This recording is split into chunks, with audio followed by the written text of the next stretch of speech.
नमस्कार, आप सभी का स्वागत दूरदर्शन न्यूज पर। आप देख रहे हैं मिड डे प्राइम। आपके साथ मैं हूं Mukul Sharma. Mid day prime में खासतौर से बात करेंगे आज उन तमाम बड़ी खबरों की जो लगातार सुर्खियों में हैं। जी हां, सबसे पहले बात करेंगे मॉनसून सत्र को लेकर, जिसकी शुरुआत तो हो चुकी है, लेकिन बार बार हंगामा वहां देखने को मिल रहा है। उसी वजह से स्थगित जो है वो भी नजर आ रहा है। इसके साथ साथ बात करेंगे राष्ट्रपति की 3 देशों की यात्रा को लेकर, कितनी महत्वपूर्ण है ये और किस तरीके से क्या कुछ इसका जो लाभ है तो वो हमें नजर आएगा। द्विपक्षीय संबंधों की जब बात करते हैं और साथ ही बात होगी मौसम की भी, कहां पर मौसम का जो कहर है वो देखने को मिल रहा है। तमाम खबरें होंगी, इनसे आपको रूबरू कराएंगे, लेकिन सबसे पहले नजर डाल लेते हैं हेडलाइंस पर। संसद के मानसून सत्र को लेकर प्रधानमंत्री नरेंद्र मोदी ने देशहित में सार्थक चर्चा का किया आह्वान। कहा, तथ्य और तर्क से मजबूत होगी लोकतंत्र की आवाज।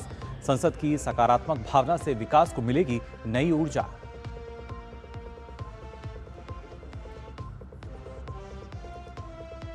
संसद के मानसून सत्र की हंगामेदार शुरुआत। लोकसभा में विपक्ष के जोरदार हंगामे के बीच कानून मंत्री अंजना मेघवाल ने सुप्रीम कोर्ट में जजों की संख्या बढ़ाने से संबंधित संशोधन विधेयक किया पेश। राज्यसभा में नए सांसदों को दिलाई गई शपथ।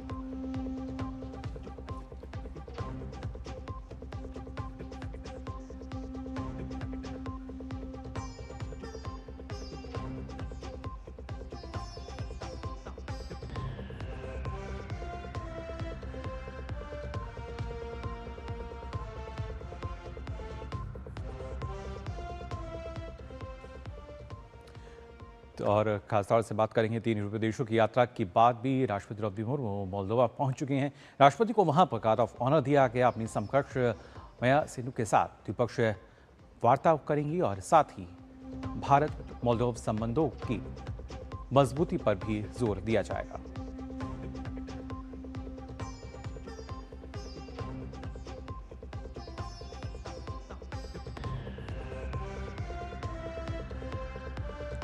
देश के उत्तर पश्चिम, पूर्व और पूर्वोत्तर इलाकों के में मानसून सक्रिय है। उत्तराखंड, जम्मू कश्मीर और हिमाचल प्रदेश में भारी से बहुत भारी बारिश का अलर्ट। श्री अमरनाथ, माता वैष्णो देवी और चारधाम यात्रा अस्थायी तौर पर रोकी गई।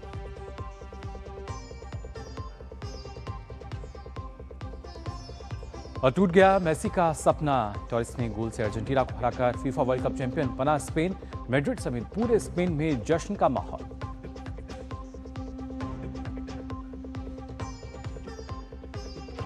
और आइए यहाँ अब शुरुआत करते हैं मिड डे प्राइम की, लेकिन सबसे पहले बात करते हैं मॉनसून सत्र को लेकर, जहां पर सरकार वर्सेस विपक्ष कुछ ऐसा ही नजर आ रहा है। दरअसल इससे पहले कि अगर हम बात करें, प्रधानमंत्री नरेंद्र मोदी ने संसद के मॉनसून सत्र में सभी सांसदों से दोनों सदनों की कार्रवाई सुचारू रूप से चलाने में सहयोग की अपील की।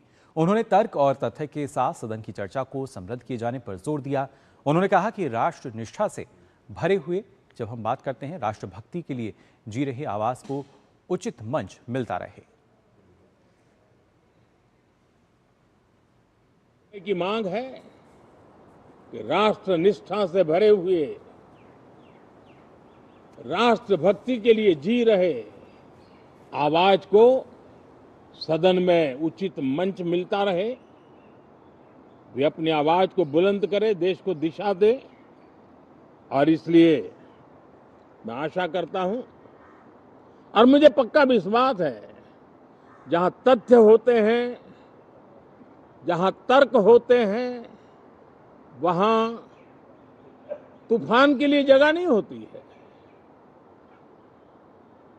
अगर तर्क मजबूत है, तथ्य मजबूत है, तो शांत चित्त से भी अपनी आवाज को बुलंद बनाया जा सकता है। मैं आशा करता हूं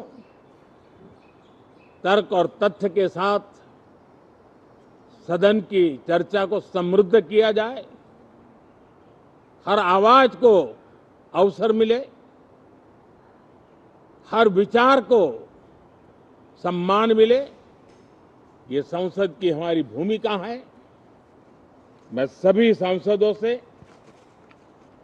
बढ़ चढ़ करके इस सदन में हिस्सा लेने के लिए निमंत्रित करता हूं। इस दौरान प्रधानमंत्री नरेंद्र मोदी ने स्काई रूट स्टार्टअप की उपलब्धि का जिक्र करते हुए कहा कि देश के युवाओं की क्षमता और उनकी आकांक्षा अंतरिक्ष जितनी असीम है।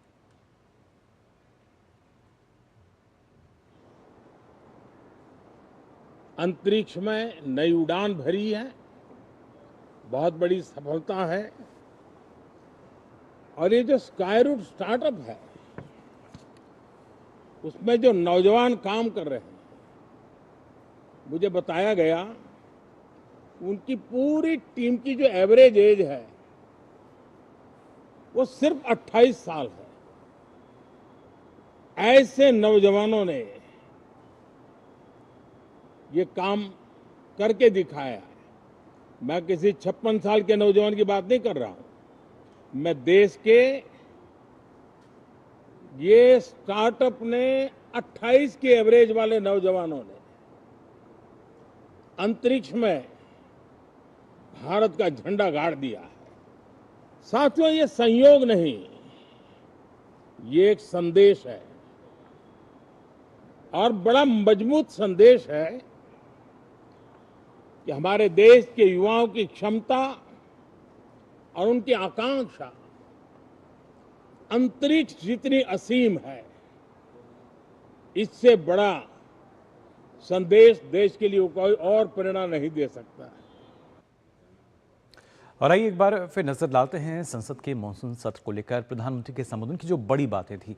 क्या कुछ इस दौरान प्रधानमंत्री नरेंद्र मोदी ने कहा, क्योंकि उन्होंने कहा कि देश हित में सार्थक चर्चा का आह्वान करते हुए नजर आए और उन्होंने बताया कि कितना एक महत्वपूर्ण अवसर होता है। प्रधानमंत्री ने कहा कि प्रोएक्टिव मॉनसून और प्रोडक्टिव संसद से जो राष्ट्र कल्याण है वो यहाँ होगा। संसद की सकारात्मक भावना से विकास को नई ऊर्जा यहाँ मिलती हुई नजर आएगी। साथ ही प्रधानमंत्री ने कहा कि अनुभव और ज्ञान से समृद्ध संसद की जो चर्चा है वो होनी चाहिए और इस तरह की चर्चा की उम्मीद की जाती है। साथ ही तथ्य और तर्क से मजबूत लोकतंत्र की जो आवाज़ है मजबूत होती हुई नजर आएगी और इसके आधार पर हम तूफान का भी सामना कर सकते हैं। उन्होंने कहा कि हर विचार को सम्मान, हर आवाज़ को अवसर मिलना चाहिए और राष्ट्र हित में मिलकर आगे बढ़ने का भी संकल्प हम यहाँ लेते हुए नजर आए। अपने संबोधन में प्रधानमंत्री ने इन बातों का जिक्र किया। युवा आकांक्षाओं का ये भारत है और विकसित भविष्य की ओर लगातार हम अग्रसर हैं। साथ ही उन्होंने कहा कि भारत की अंतरिक्ष उड़ान युवाओं की नई पहचान बन रही है। जिस तरीके से स्टार्टअप का उन्होंने जिक्र किया, उन्होंने कहा कि 28 साल औसत उम्र वाली टीम ने एक नया इतिहास रचा अंतरिक्ष के क्षेत्र में। साथ ही प्रधानमंत्री ने कहा कि भारतीय युवाओं की क्षमता अंतरिक्ष जितनी असीम होनी चाहिए, यानी वो सीमित ना रहे और रिफॉर्म एक्सप्रेस से तेज विकास की ओर भारत इस तरीके से बढ़ता रहेगा, आगे और अग्रसर होगा। स्टार्टअप शक्ति से अंतरिक्ष तक पहुंचा है भारत, इस बात का प्रधानमंत्री ने जिक्र किया और कैसे आत्मनिर्भर लगातार हो रहा है। प्रधानमंत्री ने कहा कि भारत की नई उपलब्धियां दुनिया में अगर देखा जाए तो एक विश्वास बढ़ता नजर आता है। फिर चाहे सेमीकंडक्टर की हम बात करें या हाइड्रोजन ट्रेन तक की बात की जाए, विकास को एक नई रफ्तार मिलती हुई नजर आ रही है। साथ ही प्रधानमंत्री ने भारतीय वैज्ञानिकों और इंजीनियर्स की जो मेहनत है उसका इसको परिणाम बताया और बताया कि कैसे ग्रीन हाइड्रोजन ट्रेन जो है भारत की तकनीकी ताकत का एक प्रमाण है। प्रधानमंत्री ने कहा कि युद्धों के बीच भी हमने देखा किस तरीके से स्थिति बनी रही, लेकिन भारत की अर्थव्यवस्था मजबूत रही। 7.7% ग्रोथ के साथ भारत लगातार तेज गति से बढ़ रहा है और पूरे विश्व में सबसे तेजी से उभरती अर्थव्यवस्था। साथ ही उन्होंने कहा कि ऊर्जा संकट के बीच भारत का आत्मविश्वास कायम रहा है। हमने देखा था किस तरीके से वैश्विक स्तर पर जो ऊर्जा संकट नजर आया था, लेकिन उसका भी हम कह सकते हैं भारत ने डट कर सामना किया और जो समाधान है लगातार उन पर काम यहाँ किया गया। साथ ही आप बता दें, संसद के मानसून सत्र की शुरुआत आज विपक्ष के जोरदार हंगामे के साथ हुई। लोकसभा और राज्यसभा की कार्रवाई शुरू होते ही विपक्ष ने कई मुद्दों को लेकर सरकार को घेरने की कोशिश की और लगातार नारेबाजी और विरोध के कारण दोनों सदनों की कार्रवाई बार बार बाधित हुई। इस बीच केंद्रीय विधि और न्याय मंत्री अर्जुन राम मेघवाल ने आज लोकसभा में सर्वोच्च न्यायालय जिसमें न्यायाधीशों की संख्या संशोधन विधेयक 2026 को पेश किया। इस विधेयक का उद्देश्य सर्वोच्च न्यायालय में न्यायाधीशों की स्वीकृत संख्या को आप बता दें वर्तमान में जो कि 33 है इससे बढ़ाकर 37 करना है। वहीं मुख्य न्यायाधीश को मिलाकर कुल जजों की संख्या 34 से बढ़कर 38 हो जाएगी। Honorable Chairperson, sir, with your kind permission, I rise to lay on the table an explanatory statement, Hindi and English versions, showing reasons for immediate legislation by promulgation of the Supreme Court number of judges amendment ordinance 2026, number 1 of 2026. और वहीं से पहले लोकसभा अध्यक्ष ओम बिरला ने सदन की बैठक शुरू होने के बाद सदन के 6 पूर्व सदस्यों और कतर के पूर्व आपके निधन की सूचना दी और सदस्यों ने कुछ क्षण मौन रखकर दिवंगत पूर्व सदस्यों को श्रद्धांजलि दी। इसके बाद विपक्षी सदस्यों ने अपनी विभिन्न मांगों को लेकर हंगामा शुरू कर दिया। कांग्रेस के कुछ सदस्यों को नीट परीक्षा का प्रश्न पत्र लीक होने समेत कथित अनियमितताओं का मामला उठाया। इस बीच अध्यक्ष ओम बिरला ने प्रश्नकाल शुरू कराने का प्रयास किया और हंगामा कर रहे सदस्यों से सदन की परंपरा और प्रतिष्ठा को बनाए रखने की अपील की। उन्होंने कहा कि नारेबाजी से संसद की मर्यादा नहीं बनती, तर्कों के साथ चर्चा करें। मैं सबको उचित समय देता हूं, सार्थक चर्चा हो, संवाद हो, तर्क हो, इसके लिए संसद है। आप तर्क से चर्चा करें, नारेबाजी से संसद की मर्यादा नहीं बनती है। वहीं राज्यसभा में आज कार्रवाई की शुरुआत नए सदस्यों के शपथ ग्रहण के साथ हुई। गुजरात से बीजेपी के मुकेश भाई रथवा, कर्नाटक से कांग्रेस के पवन खेड़ा और मध्य प्रदेश से बीजेपी के महेश केवट समेत विभिन्न सांसदों ने शपथ ली।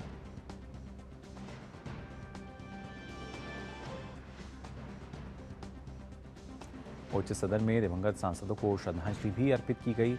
इसके बाद उच्च सदन में विपक्ष हंगामे के चलते कार्रवाई स्थगित कर दी गई।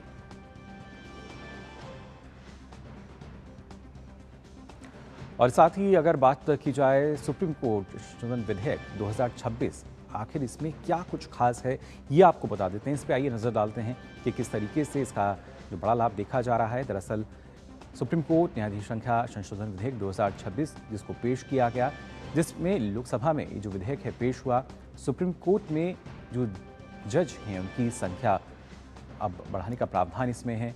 कानून मंत्री अर्जुन राम मेघवाल ने ये बिल पेश किया और इस बिल के जरिए आप बता दें विधेयक में जजों की संख्या बढ़ाने का जो प्रस्ताव है वो रखा गया है, जिसके बाद कुल जजों की संख्या जो है वो 34 से बढ़कर 38 हो जाएगी।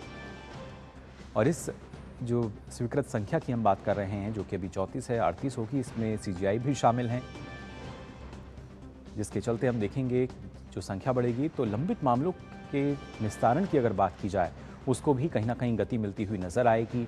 वहीं अध्यादेश की जगह लेगा ये विधेयक और उसके बाद हम देख सकेंगे किस तरीके से सुप्रीम कोर्ट में न्यायिक क्षमता जो है वो बढ़ती हुई नजर आएगी।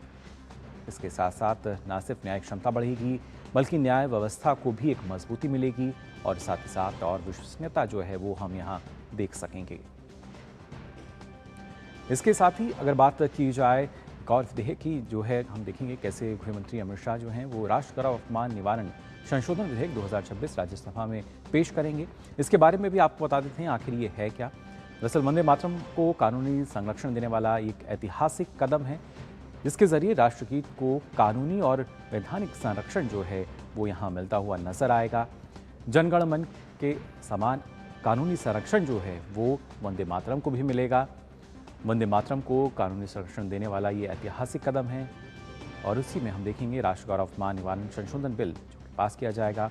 अब इसमें आपको बता दें वंदे मातरम के अपमान पर दंड का प्रावधान है, 3 साल तक की सज़ा जो है वो इसमें प्रावधान रखा गया है। जेल और जुर्माने का भी इसमें प्रावधान रखा गया है।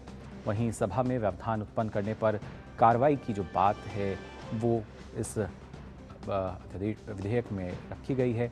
वहीं गायन में बाधा डालने पर भी सज़ा होगी, यानी किस तरीके से अलग अलग जो मानक हैं और जानबूझकर अपमान करने पर दंड का प्रावधान इसके तहत हम देख पाएंगे।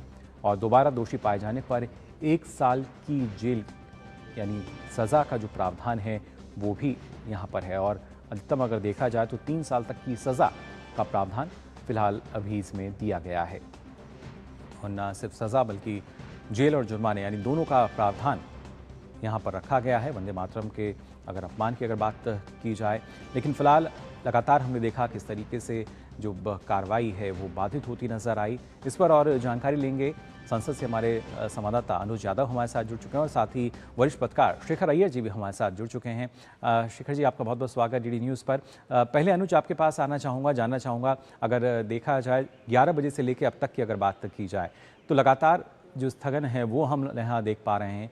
कल भी हमने देखा था कि बात कही गई थी सर्वदलीय बैठक में कि तमाम मुद्दे जो हैं सार्थक रूप से चर्चा की जाएगी, लेकिन ऐसा लग रहा है कि विपक्ष शायद कुछ और ही सोचकर आज यहाँ पर आया है और उसी के तहत हम देख सकते हैं कि लगातार जो हंगामा है वो होता हुआ नजर आ रहा है।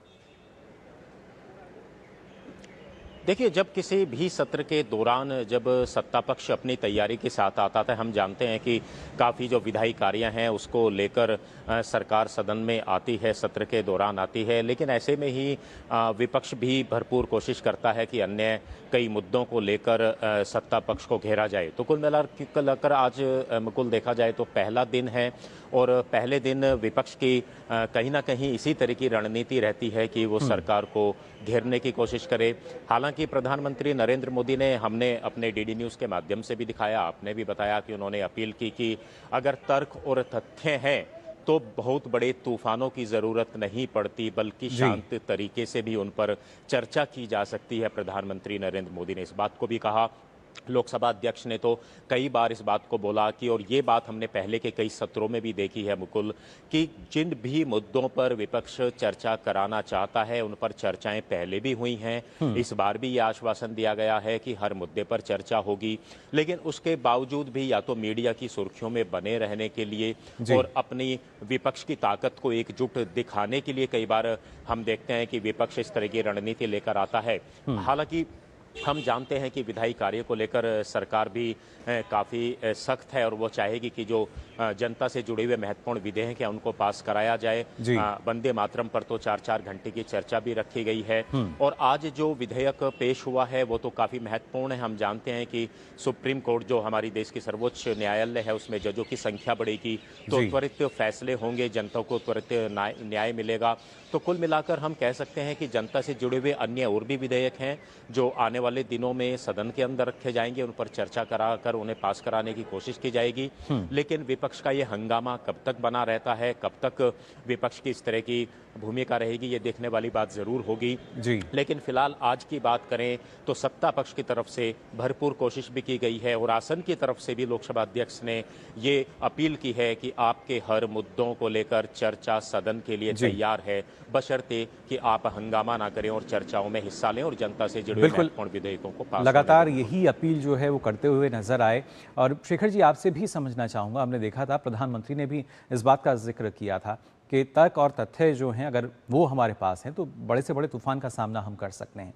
लेकिन सर्वदलीय बैठक में जो बात कही जाती है, जिन बातों को लेकर रजामंदी विपक्ष जताता है, अगर जब हम कार्रवाई की बात करते हैं तो लगता है बिल्कुल उसके विपरीत स्थिति यहाँ नजर आती है। और प्रधानमंत्री लगातार इस बात को कहते आए हैं कि जो संसद है वहाँ पर एक सार्थक चर्चा होनी चाहिए, वो आपकी आवाज़ के लिए एक बेहतर अवसर है, कैसे हम तमाम विकास के जो मुद्दे हैं उन पर सार्थक चर्चा करें। लेकिन जो स्थिति सामने आती है वो कुछ और ही है। बिल्कुल, ये हम देख रहे हैं हर सेशन में शुरुआत में जब ऑल पार्टी मीटिंग आती है तब यही बातें की जाती है। सरकार भी कहती है हम हर विषय पर तैयार हैं बहस करने के लिए, और स्पीकर महोदय भी करते हैं कि हर चर्चा के लिए एक स्ट्रक्चर्ड तरीके से नोटिस देकर फिर डिबेट किया जाता है। विपक्ष अपनी बात रखेगी तो सरकार भी अपने जवाब देगी। लेकिन हमने ये पैटर्न भी देखा है कुछ सालों में कि विपक्ष हंगामा करके ना मुद्दे ठीक से उठाना चाहती है, ना सरकार से कोई जवाब सुनना चाहती है। उनको लग रहा है कि भाई बस इतना ही, क्योंकि उनको लगता है अगर जो बातें सामने रखेंगे और सरकार जवाब देंगे तो उनके फायदे में कोई बहस आगे बढ़ने का संभावना कम है। लेकिन मुद्दे अनेक हैं, देखिए पब्लिक के सामने कई मुद्दे हैं और हर मुद्दे पर सरकार तैयार है जवाब देने के लिए। कई मुद्दे ऐसे हैं अभी वो न्यायमूर्तियों के पास है, तो ये सारे इसको देखकर करना है। लेकिन हर बार हम देखते हैं कि जब ये तो पहला दिन है, हम यही आशा करेंगे कि अगले दिन कि देखिए जो बात प्रधानमंत्री ने आज कहा कि लोग क्या चाहते हैं, लोग चाहते हैं भी आप डिबेट करो, हर बात रखो, हर समस्या का अलग अलग दृष्टिकोण होता है, कई लोगों का अलग अलग होता है, सारी चीजों को सामने रखो, हम ये भी सुने कि सरकार की उस पर क्या विचार है, सरकार क्या सोच रही है, कि समस्या को कारण क्या है और जड़ में जाए। कोई भी हो, शिक्षा क्षेत्र हो, किसी बात पर हमें पूरे, देखिए क्या है कि सबसे ज्यादा इफेक्ट होता है पब्लिक इंटरेस्ट, क्योंकि पब्लिक जान नहीं पाती भाई एक्चुअली इश्यू क्या था, क्या क्यों उठाया गया, क्या किस कारण से ये बहस क्यों नहीं हो पाई। क्योंकि इस सेशन में तो कई इंपॉर्टेंट बिल्स है जिसका आपने अभी जिक्र किया, और लगातार ऑपोजिशन मुझे लगता है कि एक पैटर्न बन गया है, जो पैटर्न हम देख रहे हैं, मतलब पहला 2014 लोकसभा चुनाव हो या 19 चुनाव, उसके बाद 24 चुनाव के बाद ऑपोजिशन को लगता है कि सरकार को हम किसी तरह घेर नहीं पा रहे जी, और इसीलिए इस तरह के अपकंडे ये करके वो सोच रहे हैं कि भाई हम दिखा देंगे, कम से कम हेडलाइंस जो मैनेजमेंट है कि भाई हम बता देंगे सरकार जवाब नहीं दे पा रही, या मतलब बहस यानी के लिए सिर्फ तैयार सुर्खियों में रहने के लिए इस तरह का हंगामा, इस तरीके से समय की जो बर्बादी है, वो शायद पूरा विश्व, पूरा देश जो है वो देख रहा है कि कैसे विपक्ष यहाँ पर जो गतिविधियाँ करता नजर आता है। अनुज, अगर देखा जाए आज दो महत्वपूर्ण जो विधेयकों की अगर बात करें, कई ऐसे विधेयक हैं जो कि लिस्टेड हो रखे हैं, उनकी अगर बात की जाए, क्योंकि उसके ज़रिए भी जब हम जनहित की बात कर रहे हैं, जब हम बात करते हैं कैसे जो जज हैं उनकी संख्या को बढ़ाया जाए, तो और हम देख सकते हैं जो तमाम कानूनी कार्रवाई है, कैसे जो लंबित मामले हैं उनका निस्तारण हो सकेगा, ये भी कहीं ना कहीं जनता से जुड़ा हुआ है। या वंदे मातरम की हम बात करते हैं, किस तरीके से सम्मान दिया जाए, तो ना सिर्फ देश के सम्मान की बात की जाए, देश के विकास की बात की जाए, यहाँ भी अगर देखा जाए तो शायद विपक्ष की इसमें भी रुचि नजर नहीं आती। देखिए मुकुल, सबसे बड़ी बात यही है और कई बार इस बात को लेकर चर्चा हो चुकी है कि संसद का जो समय है वो काफ़ी महत्वपूर्ण होता है, और सबसे बड़ी बात यही है कि जब जनता अपने प्रतिनिधि को चुनकर भेजती है तो उसे उम्मीदें रहती हैं कि उनका प्रतिनिधि संसद के अंदर जाकर उनके मुद्दों को उठाएगा, और निश्चित तौर पर उसके लिए प्रश्नकाल होते हैं। आज प्रश्नकाल की कार्रवाई को भी बाधित किया गया। प्रश्नकाल तो देखिए अलग अलग मंत्रालयों से जुड़ा रहता है और पहले से ही सांसदों के अपने प्रश्न लगे होते हैं, लेकिन सबसे बड़े दुर्भाग्य की बात यही होती है कि चाहे वो एग्रीकल्चर के क्षेत्र से हो, चाहे वो शिक्षा के क्षेत्र से हो, या अन्य क्षेत्रों से जो महत्वपूर्ण जवाब जो मंत्रियों को देने होते हैं, उसमें विपक्ष ने कहीं ना कहीं आज बाधा डालने की कोशिश की है। और निश्चित तौर पर यह बात पहले भी उठती रही है कि अगर संसद के अंदर दोनों ही सदनों में अगर सांसद अपनी बातों को उठाएंगे, चाहे वो निश्चित तौर पर ऐसे भी मुद्दे हो सकते हैं जिससे विपक्ष जो इत्तेफाक ना रखता हो, लेकिन बात तो यही है कि सभी समस्याओं का हल तो चर्चा से हो सकता है। जनता के सारे महत्वपूर्ण मुद्दों को तो संसद में ही उठाया जा सकता है, और जब तक चर्चा के माध्यम से सवालों को नहीं उठाया जाएगा तो सरकार तक विपक्ष की बात कैसे पहुंचेगी, जनता की बात कैसे पहुंचेगी। और कई बार हमने देखा है कि इन बातों को लेकर जनता में भी काफी आक्रोश रहता है कि उनके सांसद ने सदन के अंदर पिछले पूरे साल भर के अंदर अगर हम देखें, अलग अलग सत्रों में देखें, तो कितने सवाल उठाए।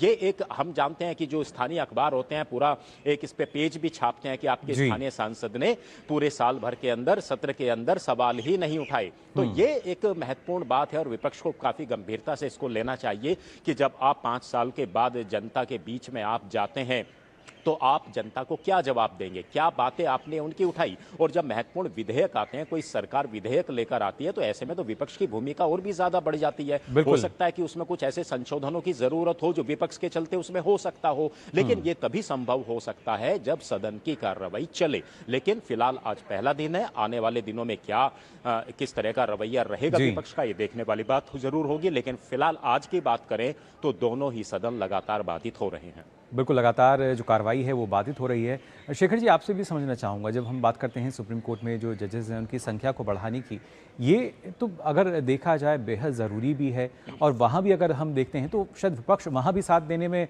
बचना चाहता है। वहाँ भी सार्थक चर्चा की जब बात की जाती है तो वहाँ भी हंगामा नज़र आता है। क्या माना जाए, क्या वो नहीं चाहते कि इस तरह का जो संशोधन है वो हो सके, जो न्याय प्रणाली है वो और बेहतर हो पाए? देखिए मुकुल जी, विपक्ष को पता है ये कानून का महत्व क्या है, क्यों सरकार ला रही है, और कोर्ट कचहरी में क्योंकि जजेस की संख्या कम है, या जितना केसेस है उतना हैंडल करने की जजेस के पास कैपेसिटी नहीं होती है, इसीलिए उनके नंबर बढ़ाया जा रहा है, लगातार बढ़ाया जा रहा है। और सरकार और सुप्रीम कोर्ट के बीच में एक अंडरस्टैंडिंग है कि न्यायालय की जो फंक्शनिंग में जो भी दिक्कतें आ रही है उसको दूर करने में सरकार लगी हुई है। लेकिन ये सारे चीजों को डिस्कस कर सकते हैं। देखिए, जब आप बातें लाती है कि कैसे क्विक ट्रायल कैसे हो, क्विक हियरिंग कैसे हो, ये न्यायालय भी चाहता है, जुडिशरी भी चाहता है, और सरकार का भी यही है कि भाई लोगों को न्याय मिलने में आसान हो।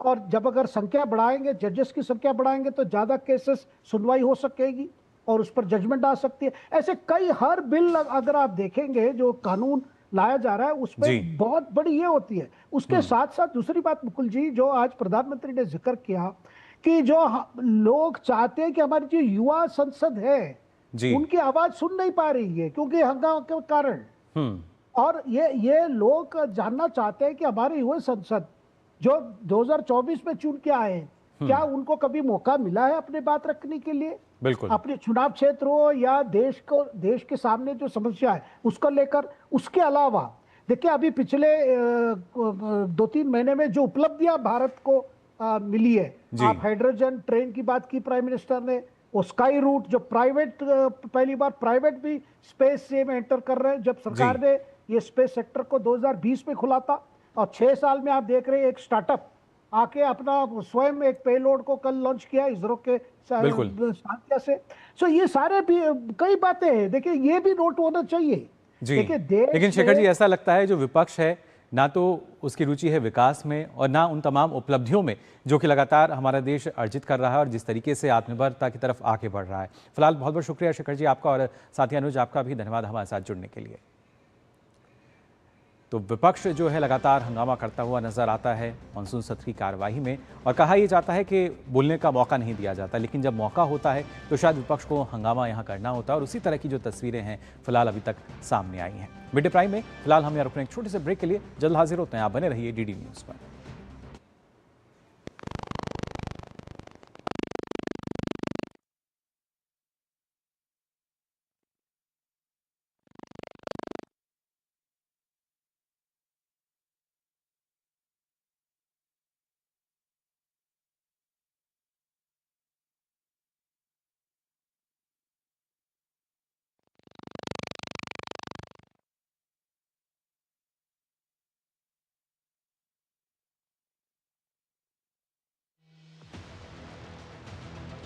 वक्त बदला है, तेवर नहीं, दो टूक कहने का है अंदाज वही।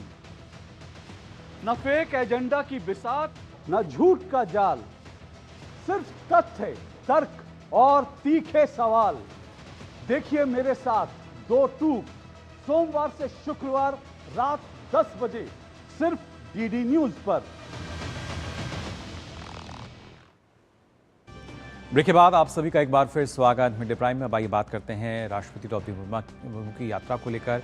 खासतौर से 3 देशों की यात्रा के पहले पड़ाव में वो आज पूर्वी यूरोप में स्थित देश मोल्डोवा पहुंची। एयरपोर्ट पर मोल्डोवा के उप प्रधानमंत्री ने राष्ट्रपति मुर्मू का स्वागत किया। इसके बाद राष्ट्रपति ने मोल्डोवा के उप प्रधानमंत्री एवं विदेश मंत्री मिहाई पोप्शोई से शिष्टाचार भेंट की। इसके बाद राष्ट्रपति द्रौपदी मुर्मू राजधानी चिसिनाउ स्थित राष्ट्रपति भवन पहुंची, जहां उन्हें गार्ड ऑफ ऑनर दिया गया।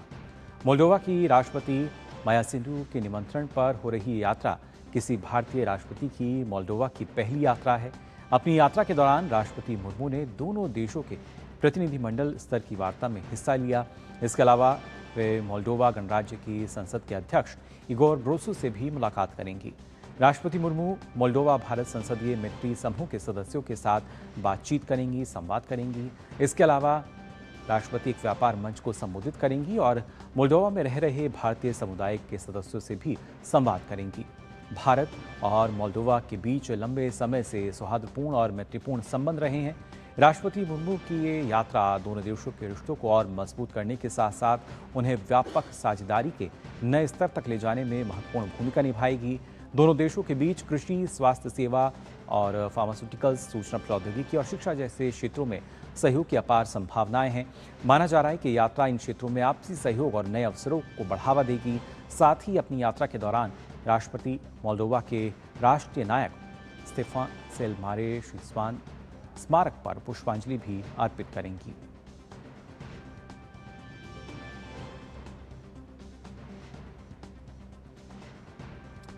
और इसी पर और जानकारी के लिए आइए सीधा रुख करते हैं मोल्डोवा से। हमारे संवाददाता शबीर डार हमारे साथ जुड़ चुके हैं। शबीर, जानना चाहेंगे आपसे, हमने देखा राष्ट्रपति वहां पहुंचे और किस तरीके से गार्ड ऑफ ऑनर उनको दिया गया।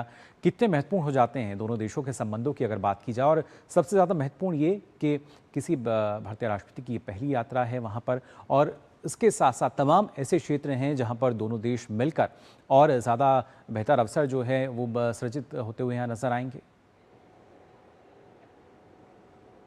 जी बिल्कुल, जैसा आपने सही बताया, ये एक महत्वपूर्ण दौरा है ऑनरेबल प्रेसिडेंट का मोल्डोवा में, क्योंकि पहली बार कोई भारत का प्रेसिडेंट यहाँ इस ईस्टर्न यूरोप कंट्री जो मोल्डोवा है यहाँ पे यात्रा के लिए आए हैं जी। तो इस दौरे से न केवल हमारे जो बाहिमी ताल्लुकात है, जो बायलैटरल रिलेशन है, वो स्ट्रेंथन होंगी, बल्कि इसके साथ साथ जो भारत और मोल्डोवा के ट्रेड रिलेशंस हैं या ओवरऑल यूरोपियन रीजन के साथ जो भारत के ट्रेड और इकोनॉमिक कोऑपरेशन रहेंगी, वो स्ट्रेंथन होगी। और जैसा अभी हम बात कर रहे हैं, तो इस वक्त जो है डेलीगेशन लेवल टॉक्स जो है वो हो रही है प्रेसिडेंट पैलेस में। तो वहाँ पे president of Moldova and president of India दोनों इस जो वार्ता है, जो डेलीगेशन लेवल टॉक्स है, वह उस पर वो सदारत कर रही है। और उसमें यही बिल्कुल से रिव्यू हो रहा है कि किस तरह से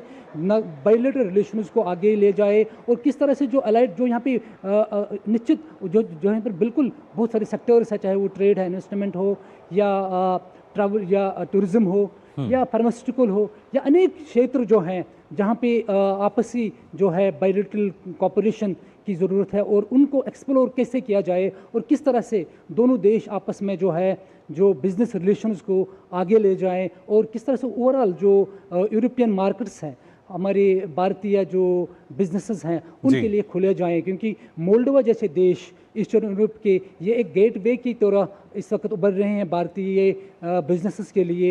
इस पूरे यूरोपियन क्षेत्र में जो किस तरह बिजनेस पोटेंशियल यहाँ पे हैं, जो ट्रेड और इन्वेस्टमेंट का पोटेंशियल है, जो यहाँ पे जो ट्रेड कॉपरेशन है, उसको किस तरह से आगे ले जाए और किस तरह से भारतीय बिजनेसेस के लिए ये मार्केट्स खोल दिए जाएँ। तो ये एक एजेंडा है, एक अहम पहलू है इस विजिट का, क्योंकि पहली बार कोई भारतीय प्रेसिडेंट इस देश में आ रही हैं। तो निश्चित तौर पे एक ऐतिहासिक दौरा है, और इससे जो दोनों देशों के जो बाहिमी ताल्लुकात है, जो बायलैटरल रिलेशंस हैं, वो आगे जाए हैं। और इसके साथ साथ प्रेसिडेंट का जो आज का जो पूरे दिन का जो उसका दौरा है, उसमें वो पार्लियामेंट यहाँ के स्पीकर से मिलेंगी और इंडिया मोल्डोवा जो पार्लियामेंट्री फ्रेंडशिप ग्रुप है उनसे भी मुलाकात करेंगी। तो इससे जो दोनों देशों का जो पार्लियामेंट्री डेमोक्रेसी पे उनका विश्वास है, दोनों देशों का जो पार्लियामेंट्री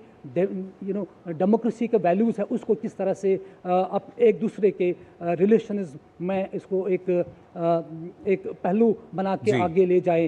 तो ये एक बिल्कुल एक महत्वपूर्ण जो कड़ी है, जो महत्वपूर्ण दौरा है, महत्वपूर्ण इसके जो फ़ायदे हैं इस दौरे के, तो वो यही है। एक तो बिल्कुल ट्रेड एंड कॉपरेशन, इन्वेस्टमेंट, और यहाँ पे जो पीपल टू पीपल कनेक्शन है, क्योंकि प्रेसिडेंट इसके बाद यहाँ के जो भारतीय लोग हैं उनसे भी मिलेंगे, और किस तरह वो पीपल टू पीपल कनेक्शन और कल्चरल टाइज़ को यहाँ पे जो है स्ट्रेंथन कर रहे हैं, उनसे भी वो बात करेंगी। और इसके साथ साथ यहाँ बिजनेस फोरम जो है, इंडिया मोल्डोवा बिजनेस फोरम, उससे भी वो एड्रेस करेंगी इसमें, क्योंकि भारत से भी काफ़ी सारे बिजनेस लोग यहाँ प्रेसिडेंट के साथ आए हैं, और यहाँ के मोल्डोवा के जो यहाँ के बिजनेसमैन हैं, उनसे वो वार्ता करेंगे, और दोनों देश किस तरह से बिजनेस रिलेशंस को आगे ले जाएं, उस पे भी ये आज वार्ता होगी। और प्रेसिडेंट स्वयं, दोनों प्रेसिडेंट, मोल्डोवा के प्रेसिडेंट और हमारी प्रेसिडेंट, उसमें उस बिजनेस फोरम को एड्रेस करेंगी। तो इससे ये दर्शाता है कि किस तरह से भारत अब ये जो ईस्टर्न यूरोपियन कंट्रीज़ किस तरह हमारी नज़र है, और यहाँ पे जो ट्रेड हो, इन्वेस्टमेंट हो या जॉब्स हो, उस पोटेंशियल को किस तरह टैप किया जाए, ताकि हमारे भारतीय जो बिजनेसेस है, भारतीय जो ट्रेड है, उसको फरोग मिले। और इसके साथ साथ मोल्डोवा कुछ सालों के बाद यूरोपियन यूनियन में ज्वाइन कर रहा है, तो उस हवाले से मोल्डोवा जैसे देश हमारे बायलैटरल रिलेशंस, हमारे इकोनॉमिक रिलेशंस और हमारे ट्रेड कॉपरेशन के प्रति ये एक बहुत महत्वपूर्ण देश है। तो यहाँ पे जो आज का दौरा प्रेसिडेंट का होगा, वो बिल्कुल एक ऐतिहासिक और हिस्टोरिकल दौरा रहेगा। बिल्कुल शबीर, वाकई कई मायनों में अहम हो जाता है, और वो तमाम पहलू जिनकी चर्चा आपने की, और हम उम्मीद कर रहे हैं कि और भी ज़्यादा प्रगाढ़ता जो है वो भारत और मोल्डोवा के जो संबंध हैं उसमें हमें यहाँ नज़र आएगी राष्ट्रपति की इस आधिकारिक यात्रा के बाद। फिलहाल बहुत बहुत शुक्रिया आपका हमारे साथ जुड़ने के लिए। और आइए अब यहाँ पर हम आगे बढ़ते हैं, बात कर लेते हैं किस तरीके से मानसून जो है देश भर में पूरी तरीके से सक्रिय है और लगभग कई ऐसे क्षेत्र हैं देश के जहाँ पर लगभग ऐसी स्थिति जो है, ऐसी तस्वीरें जो हैं वो निकल कर आ रही हैं। बारिश से जहाँ लोगों को गर्मी और उमस से राहत मिली है, लेकिन कई राज्य ऐसे हैं जहाँ लगातार बारिश के कारण जलभराव, बाढ़ और भूस्खलन की स्थिति पैदा हो गई है। मौसम विभाग के अनुसार उत्तर पश्चिम पूर्व और पूर्वोत्तर भारत में अगले 6 से 7 दिनों तक यानी करीब आज से 26 जुलाई तक मानसून सक्रिय रहने की संभावना है। फिलहाल आप देख भी सकते हैं किस तरीके से अलग अलग तस्वीरें हिमाचल, जम्मू, असम, नागालैंड, श्रीनगर, जहां पर जलभराव, बाढ़ जैसी स्थिति जो है वो नज़र आ रही है। वहीं दिल्ली, एनसीआर, उत्तर प्रदेश, बिहार, पंजाब, हरियाणा में आज से 23 जुलाई के बीच बारिश की गतिविधियां बढ़ने का अनुमान जताया गया है मौसम विभाग ने। साथ ही कई जगहों पर गरज चमक के साथ तेज़ बारिश और तेज़ हवाएं भी चल सकती हैं। लेकिन पूर्वोत्तर राज्यों की अगर बात करें तो अगले कुछ दिनों तक यहाँ भारी बारिश की संभावना को देखते हुए लोगों को सतर्क रहने की सलाह दी गई है। इसके साथ ही मौसम विभाग के अनुसार आज से 22 जुलाई के दौरान जम्मू कश्मीर में, जबकि आज और 21 जुलाई को हिमाचल प्रदेश, उत्तराखंड, उप हिमालय, पश्चिम बंगाल, सिक्किम, असम, मेघालय, नागालैंड, मणिपुर, मिजोरम और त्रिपुरा में भारी से बहुत भारी बारिश की भी संभावना जताई गई है। इन इलाकों में तेज हवाओं के साथ बिजली गिरने और भूस्खलन का खतरा भी बना हुआ है। वहीं असम में भारी बारिश के बाद बाढ़ की स्थिति गंभीर हो गई है। शिवासागर में डिकोहो नदी खतरे के स्तर से ऊपर बह रही है, जिससे सिमलुगुड़ी इलाके में पानी भर गया। रेलवे ट्रैक जलमग्न होने के कारण सिमलुगुड़ी, नामतियाली और सिमलुगुड़ी सिलेघाट रूट पर ट्रेन सेवा रोक दी गई है। मुख्यमंत्री हिमंता बिस्वा शर्मा ने हालात को देखते हुए सेना और वायुसेना को राहत बचाव के लिए तैयार रहने को कहा है। आईएमडी के अनुसार आपदा मानसून की सक्रियता के कारण अगले 1 सप्ताह तक देश के कई हिस्सों में बारिश जारी रह सकती है। लोगों को नदी नालों, जलभराव वाले इलाकों और पहाड़ी क्षेत्रों में यात्रा करते समय सावधानी बरतने की सलाह दी गई है।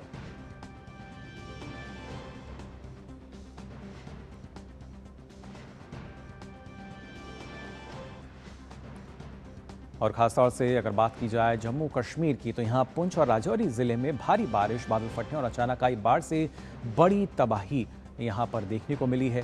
पुंछ और राजौरी जिलों की अगर बात की जाए तो सोमवार तड़के फिर शुरू हुई भारी बारिश के कारण बचाव अभियान बुरी तरह प्रभावित हुआ। एक दिन पहले आई अचानक बाढ़ और भूस्खलन में 12 लोगों की मौत हो गई थी, जबकि कई अन्य अब भी लापता हैं। अधिकारियों ने बताया कि सीमावर्ती दोनों जिलों में सोमवार तड़के करीब 3 बजे फिर तेज बारिश शुरू हुई, जो अंतिम सूचना तक लगातार जारी है। इसके कारण प्रभावित क्षेत्रों में तलाश और बचाव अभियान में कठिनाइयों का सामना करना पड़ रहा है। प्राकृतिक आपदा के बाद सेना, जम्मू कश्मीर पुलिस और एसडीआरएफ की टीमें राहत और बचाव अभियान में जुटी हुई हैं। लेकिन फिलहाल 23 जुलाई तक यहाँ अलर्ट जारी किया गया है और कहीं ना कहीं बारिश जो है वो आफत की बारिश होती हुई नजर आ रही है। लेकिन आपको बता दें, जम्मू कश्मीर के मुख्यमंत्री उमर अब्दुल्ला ने जम्मू स्थित सिविल सचिवालय में उच्च स्तरीय बैठक कर हालात की समीक्षा की।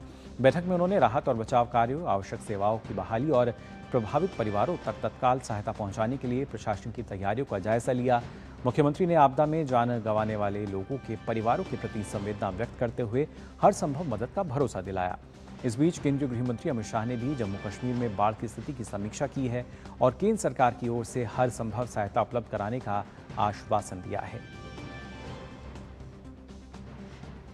वहीं भारी बारिश और खराब मौसम को देखते हुए आज दूसरे दिन भी श्री अमरनाथ यात्रा और मां वैष्णो देवी यात्रा को रोक दिया गया है। हालांकि लगातार बारिश और बाढ़ की स्थिति के बावजूद श्रद्धालुओं यात्रा को लेकर उनमें उत्साह बरकरार है। अभी बता रहे हैं कि मौसम विभाग के कारण थोड़ी यात्रा को रोक दी गई है। जब तक यात्रा नहीं होती है तब तक हम इंतजार करेंगे। बोले के दरबार में आए हैं, उनके दर्शन करके जाएंगे। नहीं तो हम लोग कल आए। कल यात्रा किया था? कल नहीं, बंद था। आज भी बंद है। आज 2 दिन से बंद है। 23 तारीख का बोला है खुले। हमारा प्लान तो ऐसा है, जो आए हैं दर्शन करके जाने का है।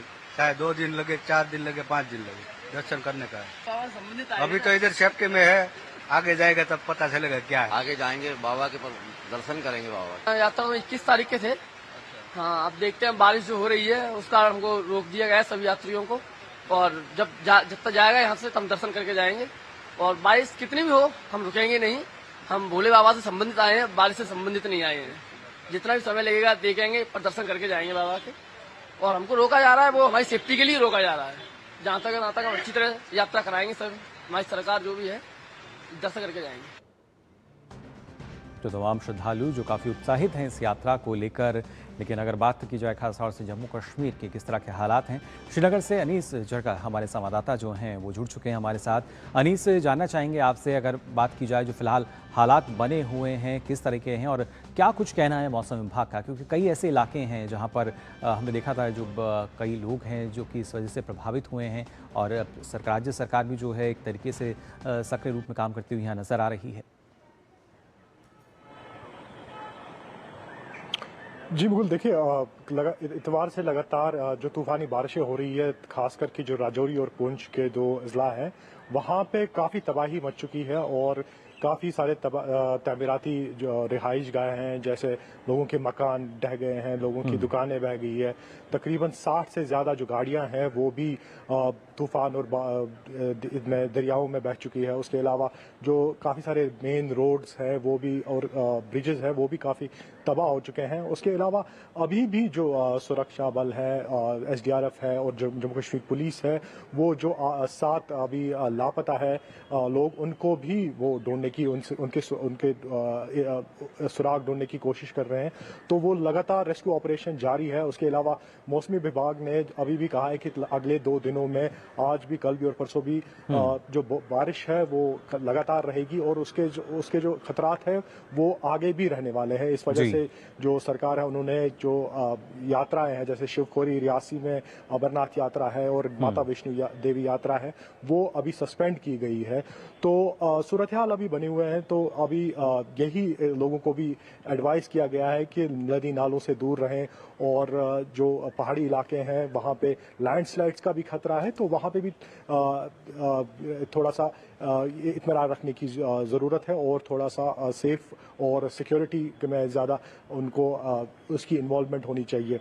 तो ये सब एडवाइजरी के अलावा जो यहाँ पे राज्य सरकार है, वज़ीर आला उमर अब्दुल्ला है, उन्होंने भी कंटिन्यूसली 6-6 घंटे के बाद जो रिपोर्ट है, सिचुएशन रिपोर्ट है, वो लेने की उन्होंने बात कही है। और जो सड़क पे तैनात है लोग, जो इंतजामिया तैनात है, वो भी इस रिपोर्ट को कंटिन्यूसली दे रहे हैं।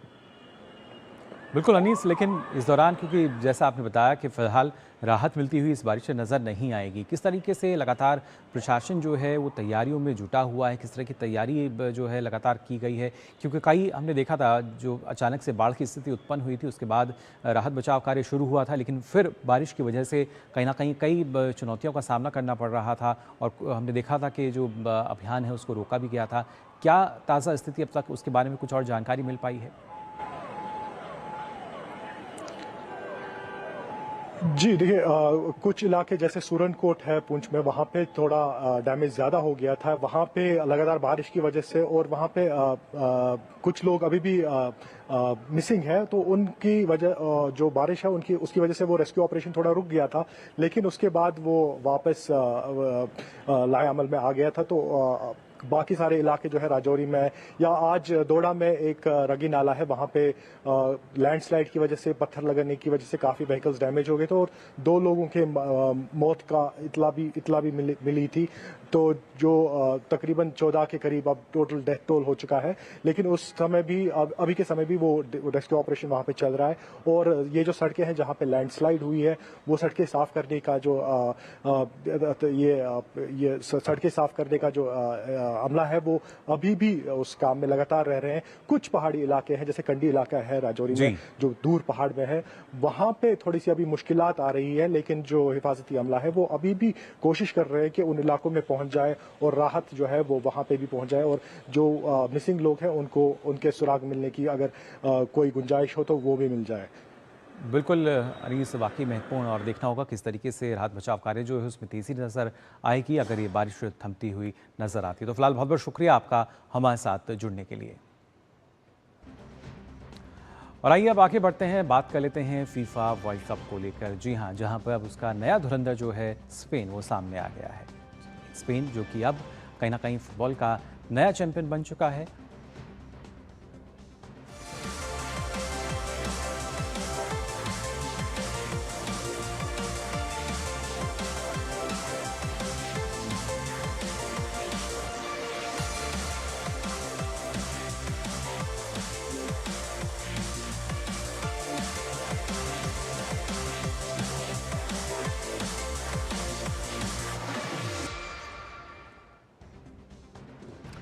16 साल का लंबा इंतजार और फिर फुटबॉल इतिहास में एक नया अध्याय जुड़ता हुआ नजर आया।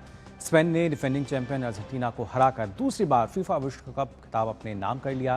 न्यूजर्सी से हमारे संवाददाता अभिषेक महाजन क्या ये देखते हैं खास रिपोर्ट।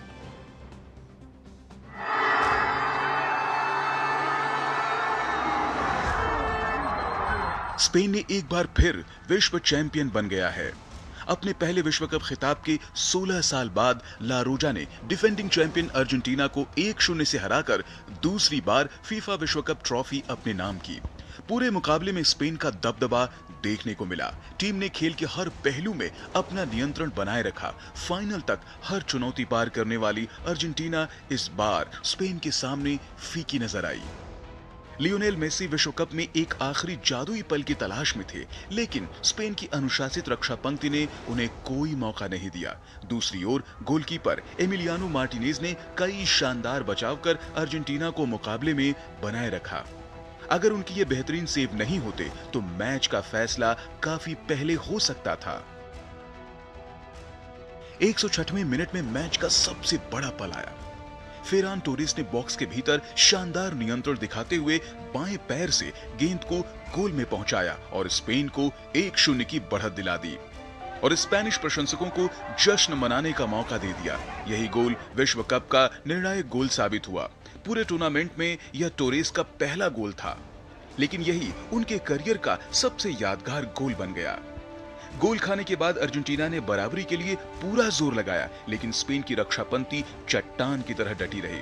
स्टॉपेज टाइम में अर्जेंटीना के एंजो फर्नांडिस को रेड कार्ड भी दिखाया गया, जिससे टीम की मुश्किलें और बढ़ गईं। कंसिस्टेंट रहे through out the tournament, really good team, बहुत ज़्यादा यंग प्लेयर्स है and very hard working, totally deserve this win.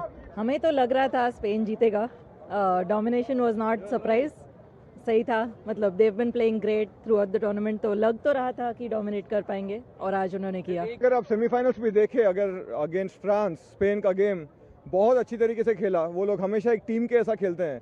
मेरा अर्जेंटीना में जो मेसी का जो है वो अगर if he is having an off day then the Argentina team will not show up, but Spain का वही बेस्ट पार्ट है कि वो लोग टीम की तरह अच्छे 11 प्लेयर्स फील्ड पे अच्छा खेलते हैं। स्टेडियम के बाहर स्पेन के झंडों से सड़कें पट गईं। प्रशंसकों ने अपनी टीम की ऐतिहासिक जीत का जमकर जश्न मनाया। वहीं लियोनेल मेसी के लिए यह टूर्नामेंट बेहद भावुक अंत लेकर आया।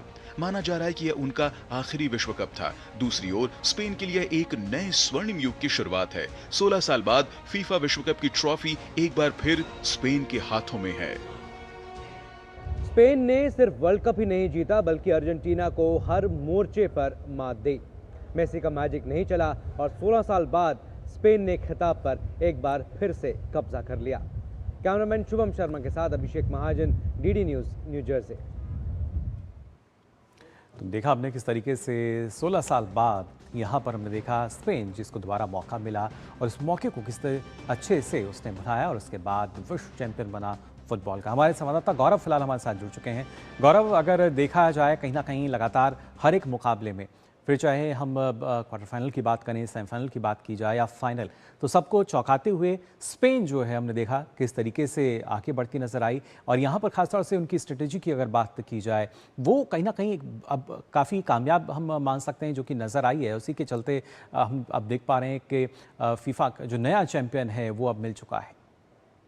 बिल्कुल, इसमें कोई दो राय नहीं है। मुकुल, स्पेन की टीम जो है जब वर्ल्ड कप में उतरी थी तो उनका पहला मुकाबला केप वर्डे से हुआ था। वहाँ पे उनको एक ड्रॉ खेलना पड़ा था, लेकिन उस एक ड्रॉ ने कहीं ना कहीं उन्हें एक ताकत दी, उन्हें एक ये भी सोचने समझने का मौका दिया कि केवल जो है वो एक बॉल पोजीशन से ही बॉल पे पोजीशन बना कर ही केवल काम नहीं चलेगा, बल्कि कहीं ना कहीं अटैक करने की भी अपनी क्षमता को बढ़ाना होगा। तो उस एक ड्रॉ के बाद से हम अगर देखें इस टीम के कैंपेन को, तो लगातार इस टीम ने अपने कैंपेन को एक मजबूती दी। और सबसे ज़्यादा मजबूती क्या हुई, हम सब बात करते हैं स्पेन के डिफेंस की, लेकिन शायद यहाँ पे सबसे ज़्यादा चर्चा करनी चाहिए स्पेन के मिडफील्ड की, जो वहाँ तक गेंद को पहुँचने ही नहीं देते।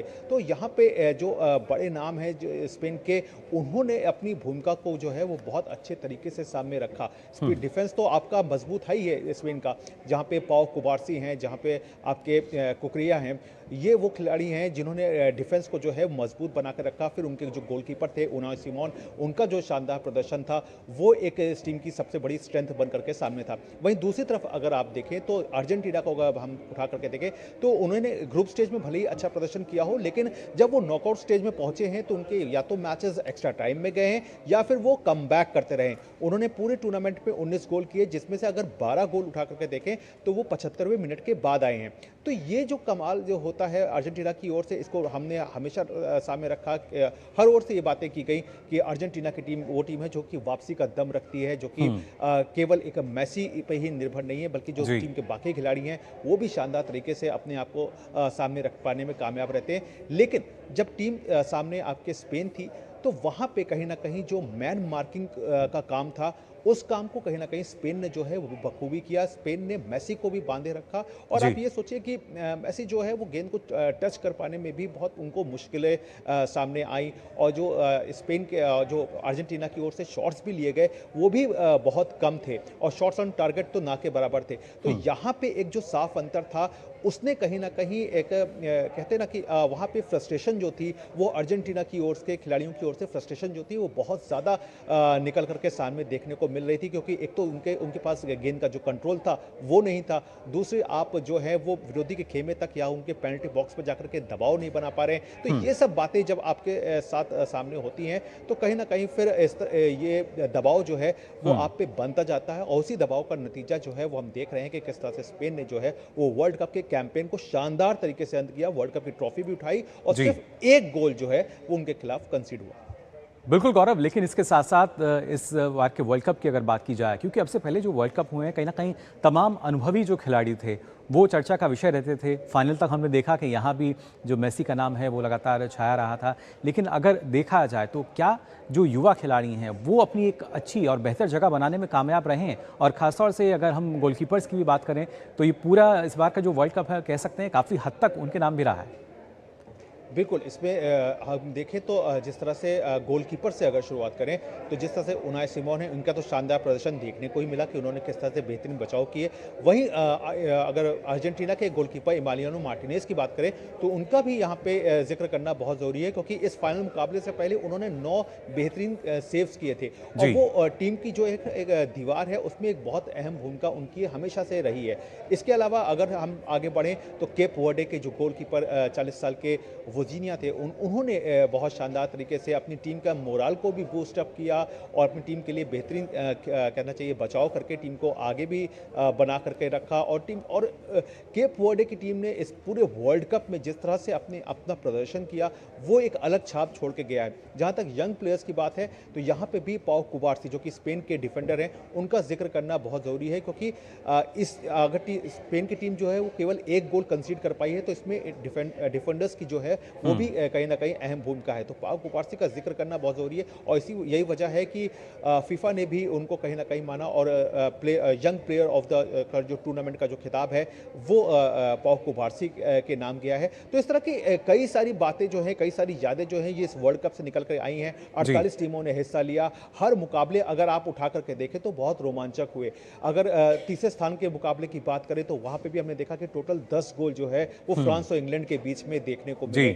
और फ्रांस की बात करें तो वहाँ पे किलियन एम्बापे जो थे वो भले ही ठीक है वर्ल्ड कप अपनी टीम को नहीं जिता पाए, लेकिन एक बार लगातार दूसरी बार जो है वो गोल्ड। और आइए अब सीधा रुक कर लेते हैं। आपको बता दें राष्ट्रपति जो हैं वो 3 देशों की यात्रा पर हैं। For the first time since the establishment of our diplomatic relationship 34 years ago, a head of state of India is visiting our country. Ms. President, welcome to the Republic of Moldova. Your visit is an honor for us. It's also a sign of respect for our country as well as for its citizens. India is the largest democracy of the world.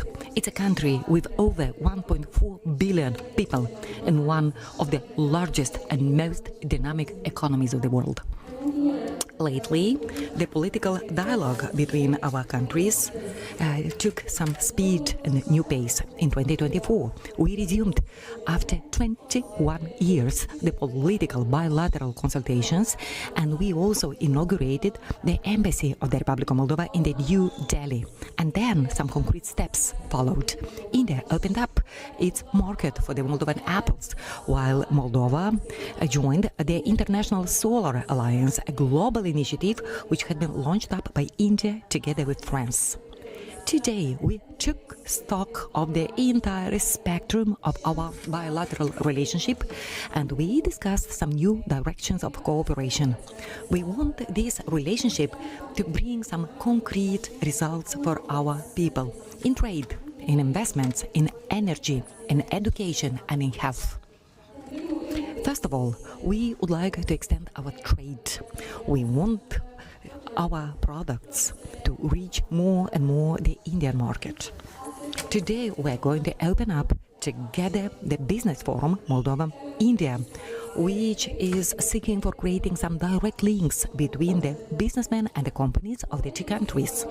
This time is very favorable, since Moldova is now negotiating its accession to the European Union, and our objective is to be ready for the accession by the end of this decade. At the same time, India and the European Union signed a free trade agreement, which brings the two markets closer to each other to the benefit of 2 billion people. For the Indian companies which are looking towards Europe, Moldova can become an entrance gate, while for us that would mean investments and new jobs. The best example of this potential is the energy field.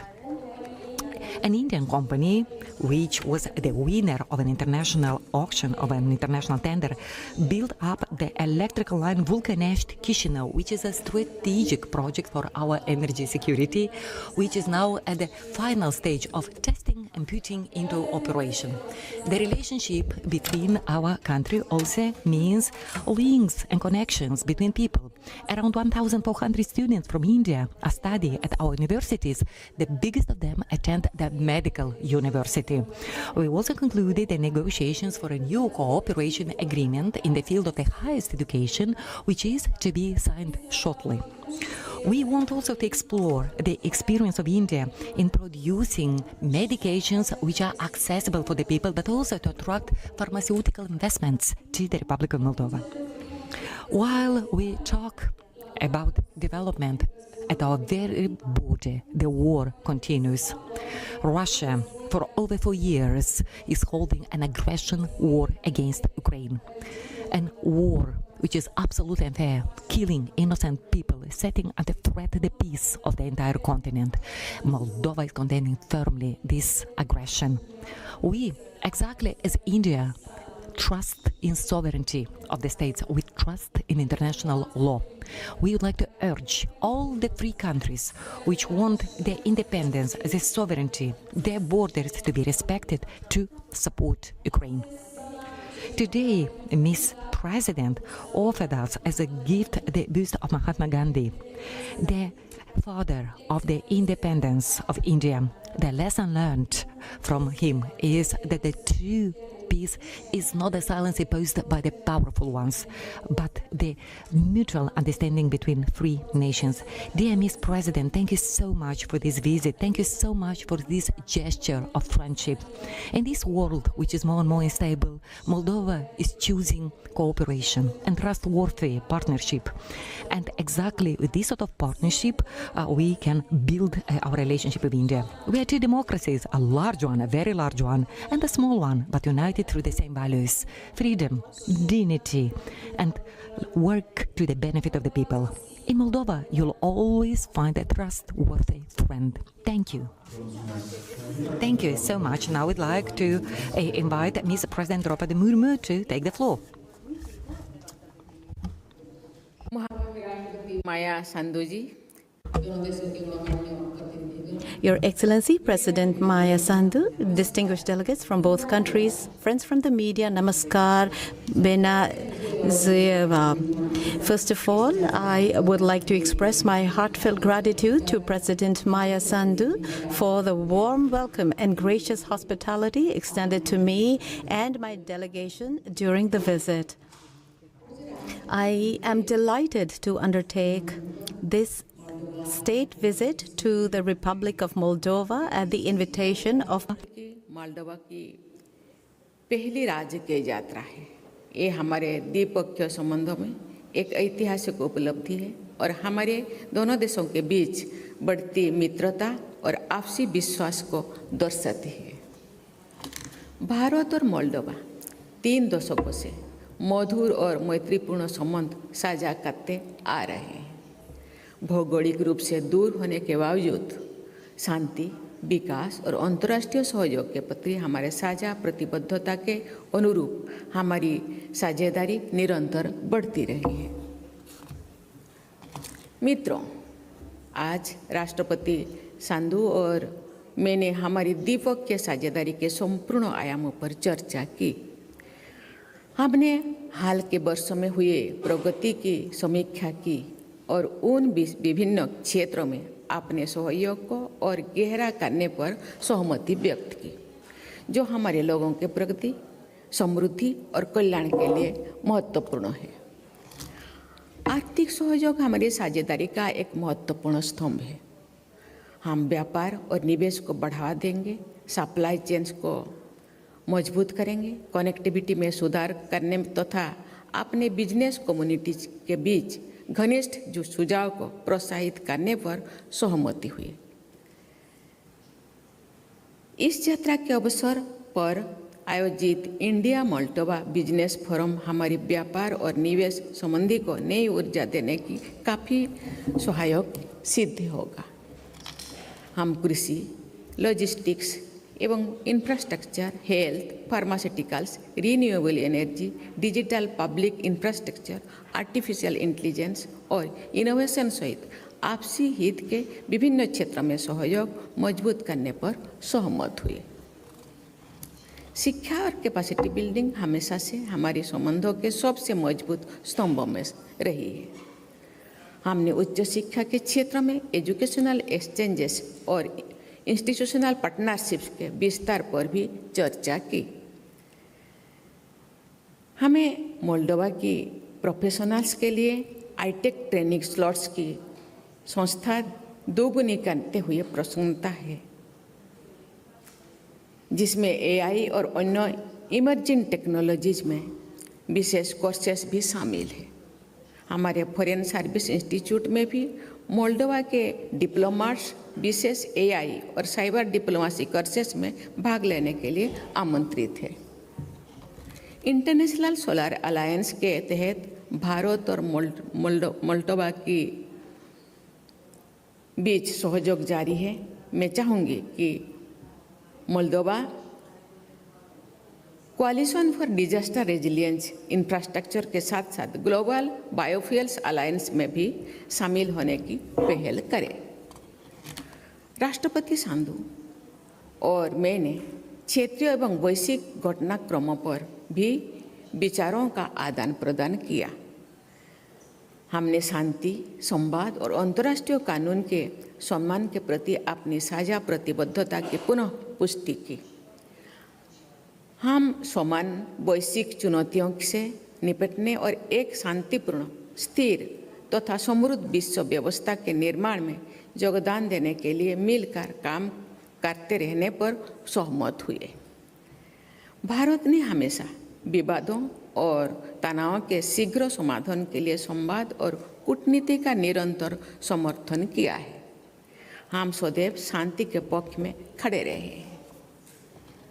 मुझे खुशी है कि आपकी खूबसूरत राजधानी में मेरी प्रवास के दौरान मुझे मोल्डोवा में रहने वाले सक्रिय भारतीय समुदाय से मिलने का भी मौका मिलेगा। मैं एक बार फिर राष्ट्रपति माया संधू जी, मोल्डोवा की सरकार और जनता को उनके हार्दिक आतिथ्य के लिए धन्यवाद देती हूँ। सुविधाजनक समय पर मुझे राष्ट्रपति संधू का भारत में स्वागत करने की भी प्रतीक्षा रहेगी। मुझे विश्वास है कि हम भारत और मोल्डोवा के बीच एक मजबूत, भविष्योन्मुखी और परस्पर लाभकारी साझेदारी का निर्माण जारी रखेंगे। धन्यवाद। जय Hind. Vă mulțumim. Aici evenimentul a luat sfârșit. O zi bună tuturor!